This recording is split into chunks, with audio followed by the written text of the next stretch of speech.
बच्चों, आज हम लोग सबक आगरे का सफ़र जो एक ख़त था हम लोग पढ़ रहे थे, उसका बचा हुआ हिस्सा पढ़ेंगे। अभी तक हम लोगों ने पढ़ा था ख़त में एक बच्ची जो है अब एक बहन दूसरी बहन को ख़त लिख रही है और ख़त के ज़रिए आगरे के सफ़र के बारे में बता रही है। तो वो आगरा ताजमहल के पास पहुंच गई है और बैटरी की गाड़ी के ज़रिए वो वहां तक पहुंच चुकी है। हम लोग यहाँ तक पहुंच चुके थे। अब इसके आगे का हिस्सा हम लोग देखेंगे। लिखा है, सदर दरवाज़ा और ताजमहल के दरमियान एक तवील रास्ता है। सदर दरवाज़ा और ताजमहल के दरमियान एक तवील रास्ता, यहाँ लफ्ज़ आया तवील। तो तवील का मायने क्या होता है? लंबा। तवील का मायने क्या होता है? लंबा। ठीक है। तो सदर दरवाज़ा यानी ख़ास, सदर के मायने क्या होता है? ख़ास दरवाज़ा, जो मेन गेट है, जिसको इंग्लिश में बोलते हैं हम लोग मेन, मुख्य द्वार कह लें या मेन गेट। और ताजमहल के दरमियान एक तवील रास्ता है। इस रास्ते के दरमियान हौज में कई फव्वारे हैं। दरमियान, इस रास्ते के दरमियान यानी इस रास्ते के बीच में हौज में कई फव्वारे लगे हुए, यानी तमाम जगह जगह पर हौज में फव्वारे लगे। हौज मतलब जहाँ पे पानी इकट्ठा होता है, और फव्वारे लगे हुए हैं। रास्ते के दोनों जानिब, यहाँ लफ्ज़ आया जानिब। जानिब के मायने होता है तरफ, और। तो रास्ते के दोनों जानिब सर्व के पेड़ हैं। सर्व क्या है? एक खूबसूरत दरख्त होता है, इसको खूबसूरती के लिए लगाया जाता है। तो रास्ते के दोनों जानिब सर्व के पेड़ हैं। ताजमहल तक पहुंचने के लिए कई सीढ़ियाँ चढ़नी पड़ती है। ताजमहल तक पहुंचने के लिए कई सारी सीढ़ियाँ चढ़नी पड़ती है। इमारत में जगह जगह पच्चीकारी हुई है। पच्चीकारी का मुराद क्या है? यानी पत्थर पर जो वर्क किया जाता है, पत्थर पर छेनी हथौड़ी के सहारे जो काम किया जाता है, उस पर जो नक्काशी की जाती है, उसको क्या बोला जाता है? पच्चीकारी। और कुरान की आयतें खुदी हुई है, यानी इमारत में कई जगह पर पच्चीकारी हुई है, यानी उसकी डिज़ाइनें बनाई गई हैं। और कुरान की कई आयतें भी लिखी गई, यानी कुरान की जो तमाम आयतें हैं उनमें से कई सारी आयतें उस पर लिखी गई हैं। असल इमारत के नीचे शाहजहां और मुमताज़ महल की कब्रें हैं। जो असल इमारत है, यानी जो ख़ास जहाँ पे है असली इमारत, उसके पास शाहजहां और मुमताज़ महल की कब्र है। असल इमारत यानी ख़ास जगह, यानी जो गर्भ, जिसको हिंदी में बोलते हैं गर्भगृह, बिल्कुल मरकज़ पे बीच में, वहाँ पे क्या है? मुमताज़ महल और शाहजहां की कब्र बनी हुई है। कहते हैं कि ताजमहल को चांदनी रात में देखने का लुत्फ़ ही कुछ और है। लुत्फ़ मतलब मज़ा कुछ और है, किसमें? चांदनी रात में देखने पे। क्यों?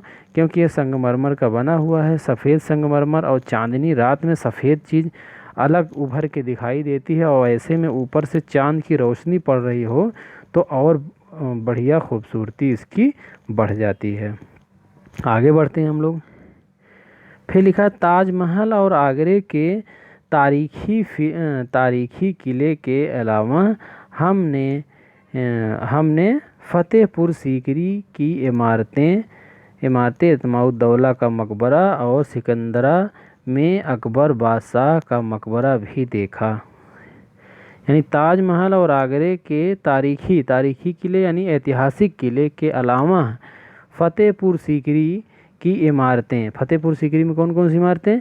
इत्माउद्दौला का मकबरा सबसे पहले, और सिकंदरा में अकबर बादशाह का मकबरा देखा। यानी कि ताजमहल के साथ साथ इत्माउद्दौला का मकबरा और बादशाह अकबर का भी मकबरा देखा हमने।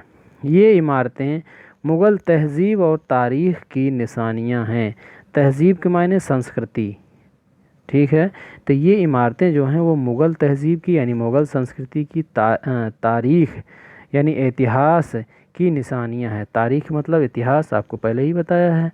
तो ये इमारतें मुग़ल तहज़ीब यानी मुग़ल संस्कृति और इतिहास की निशानियां हैं। हमने इन्हें अपने कैमरे में कैद कर लिया, यानी इनकी फ़ोटो हमने खींच ली। अब आखिर में लिखते हैं, तुम सुनाओ तुम्हारी छुट्टियां कैसे गुजरी। यानी कि वो कह रही है कि अब तुम सुनाओ, यानी कि ख़त के ज़रिए तुम सुनाना या बताना कि तुम्हारी छुट्टी कैसे गुजरी। अपने ख़त में तफसील से लिखना, यानी तफसील का मतलब विस्तार से लिखना। मेरी जानिब से अम्मी और अब्बू की खिदमत में मेरी जानिब से यानी मेरी तरफ़ से अम्मी और अब्बू की खिदमत में सलाम अर्ज़, यानी मेरी तरफ़ से अब्बू और अम्मी को सलाम कहना। और फराज और सादिया को दुआ व प्यार। फराज और सादिया क्या हैं, ये छोटे हैं, तो इनको दुआ और प्यार। फ़कत तुम्हारी बहन सबा, ये इसका नाम है। फ़कत यहाँ लफ्ज़ है लिखा, फ़कत के मायने होता है केवल। ठीक है, फ़कत का लफ्ज़ी मायने क्या होता है, केवल।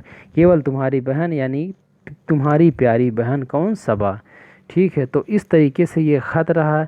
बच्चों, आपको इस ख़त के पढ़ने के बाद आपको ये भी पता चल पा रहा होगा कि हम ख़त कैसे लिखते हैं। इसको आपको भी अपने से कोशिश करना है कि ख़त हमें कैसे लिखना। ख़त लिखने के कुछ तरीके हैं जो ख़ास ऐसे हम लोग बात कर लेते हैं। सबसे पहले क्या लिखते हैं हम ऊपर, जैसा कि आप देख पा रहे हैं यहाँ पता लिखते हैं। सबसे पहले हम ख़त पे ऊपर और दाहिने तरफ हम पता लिखते हैं।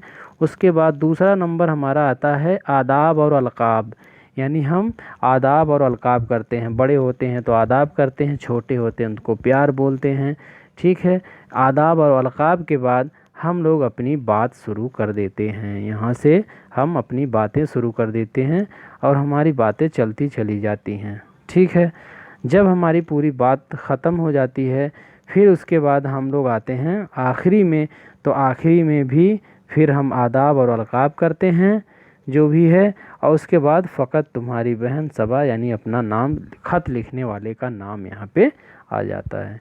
तो इस तरीके से बच्चों इसकी मदद से आप लोग भी ऐसे ख़त लिखने की कोशिश करेंगे, सीखेंगे। ठीक है, तो मिलते हैं हम लोग अगली क्लास में।